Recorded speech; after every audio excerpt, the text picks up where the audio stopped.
چو آید مشکل پیش خردمند، از آن مشکل فتد در کار او بند.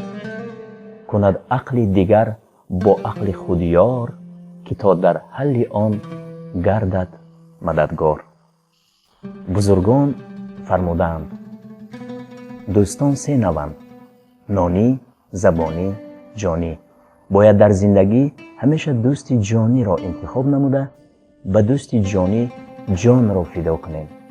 پراکندگی یا تنهایی در مشکلی بسا روزی سخت است. مشکلی را با دوستان و رفیق غمخوار حل کردن خوبتر است. رحمت و توجهتان.